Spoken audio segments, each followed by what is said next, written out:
आका करीम सल्लल्लाहु अलैहि वसल्लम आपने हजरत अली उल मुर्तजा शेर खुदा रज़ी अल्लाहु अन्हु आपके बारे में फरमाया था, मन कुन्तु मौला हो फहाजा अलीयुन मौला हो। फरमा जिसका मैं मौला हूं उसके अली मौला हैं। यहां लफ्ज़े मौला बमाना महबूब है। इसका माना यह है जिसका मैं महबूब हूं उसका अली भी महबूब है। इसको मैं थोड़ा सा आसान कर दूं, फरमाया जो मुझसे मोहब्बत करता है वो मौला अली से भी मोहब्बत करे। ये लफ्ज़े मौला का यहां पर माना अहले सुन्नत के नजदीक है। वैसे लफ्ज़े मौला के मानी उलमा ने 9 से 12 के करीब बयान फरमाए। वारिस भी है, मददगार भी है, गुलाम के माना में भी है, समझ आ रही, बहुत सारे मानी में है। लेकिन मौला बमाना महबूब भी है और इस हदीस पाक में मौला बमाना महबूब ही है। आप कहेंगे आपके पास क्या दलील है कि मौला बमाना महबूब ही है? मैंने कहा एक तो अहले सुन्नत ने यह माना तय किया है।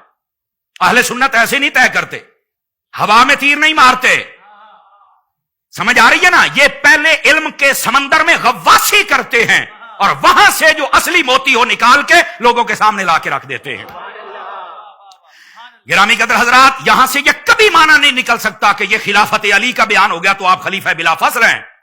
आप कहेंगे तो यह क्यों नहीं है, जरा यह बात भी वाज़ेह कर दें। सुन लीजिए, इसलिए कि यह बात की कहां है। कहा जी गदीर खुम के मकाम पर, तो गदीर खुम कहां है? ये मक्का शरीफ से मदीना जो पैदल रास्ते थे उनमें वापस आते हुए एक मकाम है और यहां कुआं था पानी का, वहां पर अक्सर पड़ाव करते थे। ये वो जगह है। अगर खिलाफत बिला फसल का ऐलान करना या सिर्फ खिलाफत का ही करना था तो नबी पाक वहां पर जब हज का खुतबा दे रहे थे, जहां पर कुल कायनात से आई हुई मखलूक जमा थी, तकरीबन उलमा वो फरमाते हैं कि 1.25 लाख के करीब सहाबा किराम जमा थे और वहां पर पता नहीं कैसे कैसे रिजाल जमा थे, फरिश्ते जमा थे और क्या कुछ नहीं था, तो सबके सामने ऐलान होता था कि पता चलता कि ये है खलीफा और बिला फसल।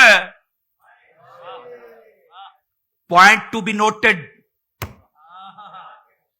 रुकिए, थोड़ा सा आगे चलिए ताकि मैं इस बात को मजीद खोलूं। एक तो वहां नहीं ऐलान किया, यहां पर कौन थे? यहां या यमन वाले थे या मदीने वाले थे या कोई करीब वाला शायद इलाका, बाकी तो सारे वहीं से रुखसत हो गए। तो फिर यह ऐलान वो खिलाफत वाला और बिला फसल वाला कैसे बन सकता है? हवा में तीर नहीं मारने चाहिए। और दूसरी बात सुनिए, मौला अली शेर खुदा रज़ी अल्लाहु अन्हु, आपने सारी जिंदगी कोई आपका खुतबा उठा के दिखाएं मोतबर और मुस्तनद, जिसकी को सनद भी हो। ऐसे नहीं ना कि आवाज आ जाए, अब आवाजें भी बहुत किस्म की आती हैं, तो ऐसा ना हो, असल बात हो तो उसमें यह साबित कर दिया जाए। मौला अली ने कभी यह दावा किया कि मैं खलीफा बिला फजल हूं? तो कहा नहीं। तो मैंने कहा फिर आपको ज्यादा इल्म है या मौला अली को इल्म है? यह दूसरी बात। और तीसरी बात, इस पर हम ये जितना भी ये माहौल है ना, इसको जरा एक डब्बे में बंद करके जरा ऊपर ज़रबे हैदरी लगाए ना, ताकि हर शय बंद हो जाए। क्यों जी? ज़रबे हैदरी लगा के हर चीज को दफन कर दे, बंद कर दे, इस ताबूत जहालत का ढक्कन ही बंद कर दें। तो कहा कैसे करेंगे आप?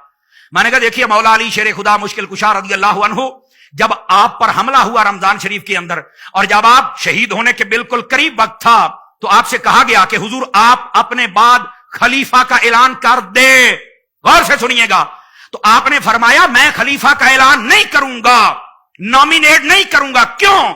फरमाया आका करीम अलैहिस्सलाम ने भी अपने बाद नॉमिनेट नहीं किया था, नॉमिनेट नहीं किया था, नॉमिनेट नहीं किया था। मौला अली कह रहे हैं नहीं नॉमिनेट किया था। तो फिर क्या किया था? फरमाया मेरे आका ने फरमाया था अल्लाह ताला तुम लोगों को उस पर जमा कर देगा जो तुमसे ज्यादा बेहतर होगा, जो अल्लाह का महबूब होगा। मैं ये एक तशरीही तर्जमा कर रहा हूं, जो अल्लाह को पसंद होगा, अल्लाह और मोमिन जिस पर राजी हो जाएंगे, फरमाया उस पर अल्लाह तुम्हें जमा कर देगा। और फरमाया फिर हुजूर ने जब मुतय्यन न किया था तो हम सारे अबू बकर पे राजी हो गए थे, क्योंकि वो सबसे अफजल थे और वही उस वक्त अहल थे, हमने उनकी खिलाफत कबूल कर ली। इसी तरह हजरत अली ने फरमाया मैं भी खलीफा नहीं बनाऊंगा, चूंकि नबी ने नहीं बनाया था, ये हम सबको अल्लाह ने जमा किया था अबू बकर पर। फरमाया आज मैं भी कहता हूं या अल्लाह मेरे बाद इन लोगों को जो इन सब से अफजल है उस पर जमा कर देना। तो फिर सारे लोग इमाम हसन के हाथ पर जमा हो गए थे। तो उस वक्त बाद में ये हकायक कौन बयान करेगा? दोस्तानी अजीज, یہ صرف تعصب کی اینک اتارنی پڑے گی. اب ظاہر سی بات ہے جب یہ حقائق بیان کیے جائیں گے اہل عشق تو ہمیں دعائیں دیں گے، لیکن کئیوں کو کام مل گیا، وہ بیچارے بیٹھیں گے 2-2 مہینے لگائیں گے اور اس کے خلاف ہر قسم کا پروپیگنڈا کر کے میں یہ جواب دیتا ہوں، میں یہ جواب دیتا ہوں. بیٹا آپ کا وہ کام ہے، آپ کیجئے، ہمارا یہ کام ہے جو ہم کر رہے ہیں. ہم حقائق کے موتی لوگوں کے سامنے رکھتے رہیں گے، اور جب تک یہ یا رسول اللہ کہنے والے لوگ موجود ہیں اللہ کے فضل سے یہ صحابہ کے بھی غلام ہیں اور اہل بیت کے بھی غلام ہیں. یہ سارے حق بات کو قبول کرتے رہیں گے، اور دلائل ہے اس میں کوئی چھوٹی اور جھوٹی بات بھی نہیں ہے، کمزور بات بھی نہیں ہے. لیکن دوسری بات سنیے گا، یہ جو آقا کریم صلی اللہ علیہ وآلہ وسلم نے فرمایا تھا یہ خلافت کے لیے نہیں تھا، بلکہ یہ محبوبیت علی کو بیان کیا جا رہا تھا. اچھا آپ کہیں گے یہ بات تو سمجھ میں آ گئی، لیکن اس بات کو تھوڑا سا کھول سکتے ہیں؟ میں نے کہا بالکل کھولتے ہیں. سنیے مولا علی کے غلاموں، سنیے اہل بیت کے دیوانوں، سنیے اور صحابہ کے پروانوں، سنیے اصل حقائق کیا ہیں. حقائق حضرت حافظ صاحب اور شاہ صاحب یہ ہیں، یہ اصل واقعہ پتہ کیا تھا، اس کا پس منظر کیا تھا جس کو آج تک عوام میں نہیں بیان کیا جاتا. ہاں سنی بیان کرتے ہیں اور ہم بھی بیان کر رہے. سنیے کیا تھا. جب آقا کریم علیہ السلام یہاں غدیر خم کے مقام پہ تشریف لائے نا، تو یہاں سے یمن والوں نے اپنے شہر کو جانا تھا اور مدینے والوں نے اپنا. آقا کریم علیہ السلام جو بھی جاتا تھا اس کی بات سنتے تھے، کوئی معاملہ ہوتا وہ سنتے تھے اور ان کی تربیت فرماتے تھے، ان کو جو سبق شریعت کا دیتے تھے اور آپ کو رخصت فرما دیتے تھے. جب یمن والے جانے لگے، چونکہ اس وقت یمن کے اندر حضرت علی المرتضی شیر خدا رضی اللہ عنہ آپ کو بھیجا گیا تھا، آپ وہاں پہ سارے پیغامات دینیہ آقا کریم علیہ السلام کی اجازت سے ان لوگوں کو سکھاتے تھے، پہنچاتے تھے اور سمجھاتے تھے. بعض لوگوں نے حضرت علی کی آ کے نا بے جا شکایتیں شروع کر دیں. اصل یہ پس منظر تھا، جب انہوں نے حضرت علی کی شکایتیں لگائیں تو آقا کریم صلی اللہ علیہ وسلم آپ نے سب لوگوں کو جمع فرمایا، اس میں ایک فصیح و بلی خطبہ ارشاد فرمایا جس کے اندر بہت ساری چیزیں بیان کرنے کے ساتھ آپ نے یہ بھی فرمایا کہ میں تمہارے درمیان 2 چیزیں چھوڑ کے جا رہا ہوں، ایک اللہ کا قرآن ہے اور دوسری میری اہل بیت ہے. اور ساتھ ہی ساتھ میرے آقا نے یہ بھی فرمایا کہ یہ جو اعتراض علی پر کر رہے ہو، فرمایا کہ یہ نہیں، اگر مجھ سے محبت کرتے ہو تو علی سے بھی محبت کرو. یہ تھا اس کا جواب. ایسے ہی اعتراض کرنے کا کیا مقصد ہے؟ اب نبی کو پتا تھا جس کو چھوٹے ہوتے ہوئے جیسے چوگ کھلا کے ایک بچے کو پالا جاتا ہے، جس علی کو میں نے پالا ہے بھلا وہ شریعت کے خلاف قدم اٹھائے گا؟ یہ نہیں ہوگا.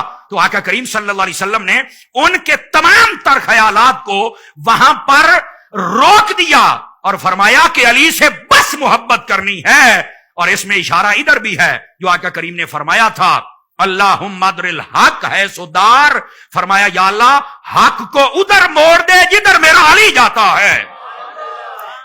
ہاں جدھر علی ہے ادھر حق ہے. تو فرمایا جب حق ہے ہی علی کے ساتھ تو تم اعتراض کیوں کرتے ہو؟ مجھ سے محبت اور علی پر اعتراض. مجھ سے محبت کرو تو پھر علی سے بھی محبت کرو. یہ مسئلہ تھا جو آقا کریم بتا رہے تھے، اور اس کو دیکھ لو رنگ کیا دے دیا گیا. اب بات سمجھ آئیے آپ سبھی حضرات کو؟ دوستان گرامی اگر یہ سمجھ آ گئی تو میں ذرا ایک اور بات بھی آپ کی خدمت میں عرض کرنا چاہتا ہوں. تو آپ کہیں گے بتائیے بھائی تاکہ بات سمجھ آ جائے. وہ بات یہ ہے جب یہ بات بتائی گئی، صدقے جاؤں سے صحابہ کرام پر، بلکہ جن راہوں سے وہ گزرے اڑنے والی دھول پر میری نسلیں قربان.